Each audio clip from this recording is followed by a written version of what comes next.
Oke, jadi video ini saya bikin sekitar 2-3 minggu sebelum Lebaran tahun 2024, yang artinya ini di tengah bulan puasa dan masyarakat Indonesia lagi menanti-nanti libur Lebaran yang akan datang nih dalam 2 atau 3 minggu lagi.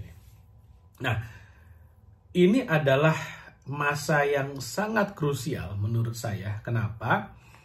Karena pada masa-masa liburan panjang lah, seperti libur Lebaran, libur Natal, Tahun Baru, itu kan panjang tuh sebenarnya kan. Pada liburan-liburan panjang inilah yang sebetulnya akan menentukan apakah kamu sebagai seorang manusia gitu ya, sudah memiliki finansial yang cukup atau enggak. Karena gini, kalau kita kembali ke 30-40 tahun yang lalu, 50 tahun yang lalu mungkin, kecukupan finansial seseorang itu dilihat dari apakah dia bisa memenuhi kebutuhan pokoknya, seperti sandang, bisa pakai baju nggak, punya uang nggak buat punya baju gitu ya. Yang kedua, pangan, punya uang nggak buat beli makan. Yang ketiga, papan, punya uang nggak untuk memberikan tempat tinggal, entah dia ngontrak, entah dia beli, pokoknya punya tempat tinggal, punya makanan, bisa pakai baju yang layak gitu ya, itu udah cukup mapan sebagai seseorang. Tapi sekarang zaman udah berubah gitu loh, sekarang zaman udah berubah.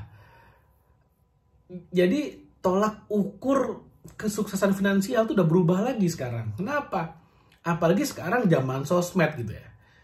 Orang akan ngelihat kebutuhan itu bertambah terus. Misalnya kebutuhan akan liburan, kebutuhan akan healing, kebutuhan akan melukat mungkin gitu kan. Mau mau mental healing dulu dan segala macamnya. Dan itu adalah satu kebutuhan yang dulu itu dianggap sebagai kebutuhan yang sangat mewah. Tapi sekarang itu udah menjadi kebutuhan pokok, kebutuhan dasar. Jadi kalau misalnya nih ada anak-anak muda terutama ya, yang mungkin yang Gen Z atau mungkin nanti Alpha gitu ya, mereka tidak punya uang untuk bisa liburan. Nah, itu udah dianggapnya udah jelek banget tuh, udah dianggapnya kurang tuh. Orang yang bisa liburan itu adalah standar. Nah, ini di sini masalahnya. Kita paham bahwa yang namanya liburan, yang namanya melukat, yang namanya healing, itu adalah satu kebutuhan yang sangat amat konsumtif. Nah, kebutuhan konsumtif boleh nggak dipenuhi? Ya boleh, penting kok. Tapi masalahnya, dengan apa kita memenuhinya? Kalau kita sekarang kerja dari tanggal 1 sampai tanggal 30, kemudian tanggal 30 gajian, gajinya kita tabung, lalu kemudian pada saat libur Natal Tahun Baru atau libur Lebaran kita habiskan untuk liburan itu, ya Pak Gede, saya kan liburan nggak cuma liburan, saya kan mudik, ada banyak ponakan, saudara, semuanya kan tinggal di kampung ya, saya harus kasih sesuatu buat mereka, itu yang mahal tuh, bukan liburannya. Oke, apapun bener, it's okay, nggak ada masalah. Cuman balik lagi, kita harus paham, ngasih orang itu juga hitungannya adalah konsumtif. Mau itu berpahala, kayak apa, kayak amal, atau apapun, itu hitungannya konsumtif. Nah, pertanyaannya, hal-hal yang konsumtif itu dibayar pakai apa? Kalau dibayar pakai gaji saja dan kita nabung selama setahun hanya untuk memiliki uang yang akan kita habiskan pada saat libur Lebaran, libur Natal, Tahun Baru, dan segala macamnya, ya itulah yang akan membuat kehidupan finansial kita tidak akan pernah naik sampai kapanpun kita bekerja. Kita kerja pensiun umur 65 tahun misalnya, ya bersiaplah bekerja terus sampai umur 65 tahun. Sekarang kamu misalnya usia 30 tahun. Kamu kerja sampai umur 65. Harapan hidup orang Indonesia itu kalau saya nggak salah 75 tahun. Artinya kamu punya secara statistik 10 tahun untuk menikmati hidupmu.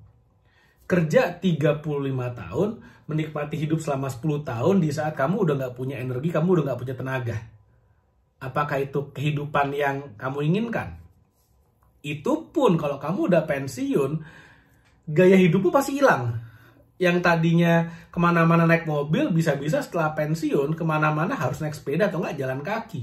Karena udah nggak bisa tuh bayar mobilnya lagi. Udah nggak bisa bayar bensinnya, bayar pajaknya, bayar servisnya, dan segala macamnya. Nah, artinya apa yang terjadi di sana? Kalau kita hanya mengandalkan gaji, maka siap-siap aja, itu resiko yang terburuk adalah kita harus bekerja seumur hidup kita, dan kalau ternyata terjadi apa-apa dengan pekerjaan kita, dengan pekerjaan Anda gitu ya, ya udah selesailah, resikonya besar sekali. Apakah ada solusinya? Ya sangat ada. Solusinya adalah sambil kerja, bangun aktif income. Di saat yang sama kamu harus juga aktif membangun passive income. Sambil kerja, sambil bangun passive income. Sambil kerja, sambil bangun aset yang bisa menghasilkan uang ketika kamu lagi tidur, kamu lagi berlibur. Nah, ketika nanti waktu harus mudik, harus pulang kampung, harus ngasih sumbangan buat saudara-saudara, keponakan, dan lain-lain, berikanlah dari passive income. Nah, itu baru keren, itu baru gagah, dahsyat, luar biasa. Karena gini, kalau kamu sekarang fokus bangun passive income, anggap aja sekarang umurmu 30 tahun ya.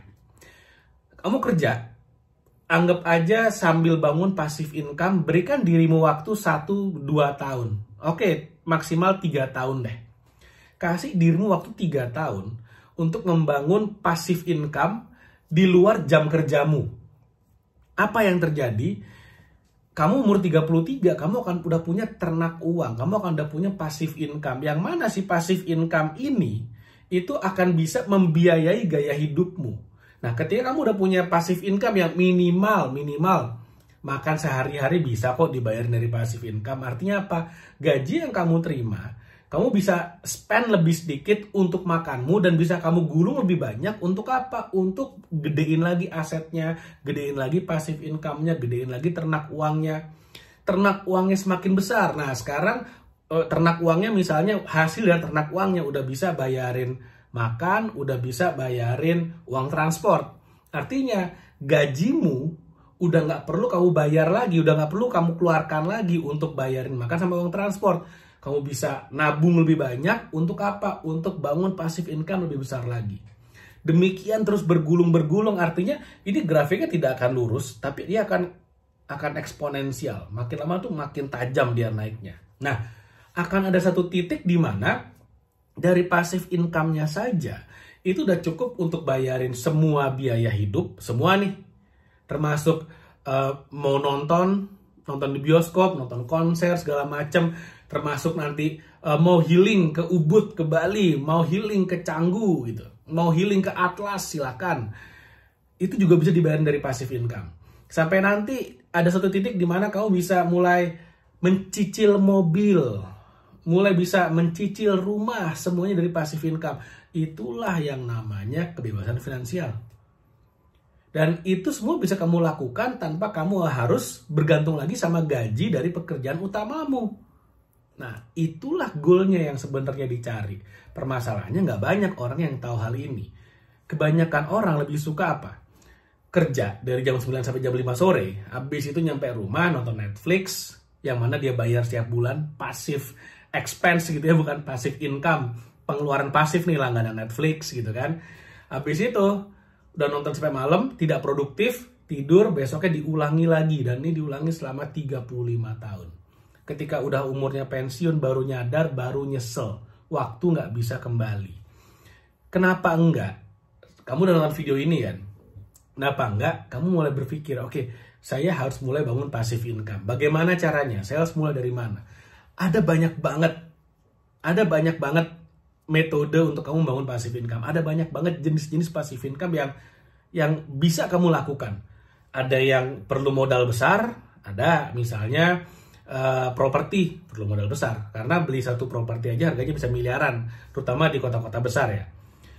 Ada juga passive income dari modal yang sedikit, dari bahkan sampai 1 juta, 100.000 pun bisa. Apa misalnya? Saham misalnya. Ada juga passive income yang tanpa modal. Misalnya apa? Contohnya video YouTube. yang kamu tonton ini, saya bikin nggak pakai modal, saya upload nggak pakai modal, tapi dari iklannya memberikan saya passive income berupa Google AdSense. Sesimpel itu. Jadi ada passive income yang berbayar mahal, ada passive income yang berbayar murah, ada passive income yang gratisan. Dan saya udah bikin listnya, ada 100 ide passive income yang saya ajarkan juga bagaimana cara melakukannya. Jadi passive income pertama, lalu kemudian saya jelaskan passive income itu seperti apa, konsepnya, cara kerjanya bagaimana, cara melakukannya bagaimana, dan first step-nya apa yang harus kamu lakukan. Saya udah buatin 100 dalam sebuah online course yang namanya adalah 100 ide passive income. Nah, sekarang logikanya gini, kalau satu passive income aja kamu lakukan dan bisa menghasilkan 100.000 aja per bulan. Artinya apa? 100 ide passive income kalau kamu lakukan semua, itu ya sejelek-jeleknya kamu akan dapat 10 juta per bulan. Oke, kita nggak usah ngomong terlalu ini ya, nggak mungkin lah dilakukan semuanya.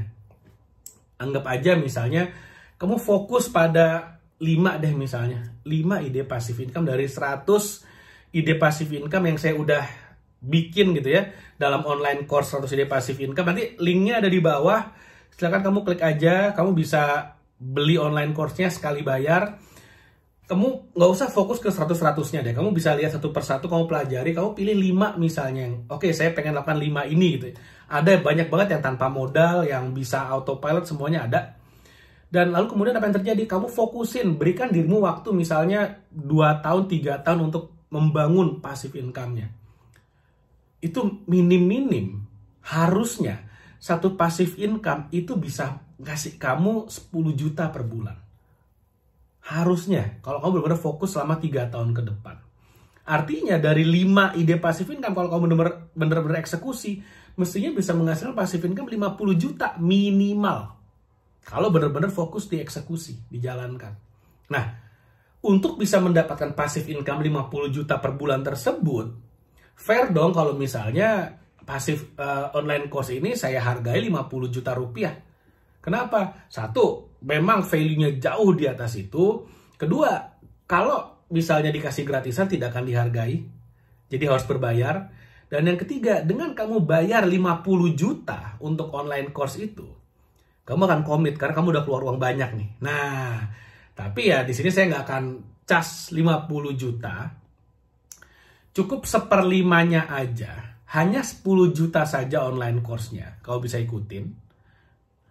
Dan kamu juga bisa bayarnya itu bisa bayar cicil. Jadi kalau misalnya kamu ngerasa, aduh saya nggak punya nih uang cash 10 juta. It's okay, nggak apa-apa. Kamu bisa cicil karena ada banyak banget cara pembayarannya. Ada pakai Kredivo dan segala macamnya, dimana kamu bisa cicil pakai pay letter. Kamu bisa cicil. Dan kenapa enggak misalnya kamu beli sekarang, kamu take action sekarang, misalnya kamu komit nih mau bangun passive income nih, kamu beli online course-nya, bayarnya cicil pakai pay letter, tapi karena kamu tahu kamu punya cicilan yang kamu harus bayar, kamu mulai praktek take action sekarang juga. Sehingga apa? Diharapkan cicilan-cicilannya nanti bisa dibayar dari passive income yang kamu hasilkan dengan mempraktekkan online course 100 ide passive income. Tapi sekali lagi, ini hanya untuk orang yang komit saja. Kalau yang nggak komit, yang masih takut, masih suka dengan zona nyaman, ingin ya udah mengandalkan gaji aja nggak apa-apa, it's okay, it's your choice. Ini pilihan Anda, hidup Anda. Tapi kalau hanya mengandalkan active income dan terjadi apa-apa dengan pekerjaan Anda, ya sudah, itu adalah resiko yang Anda ambil.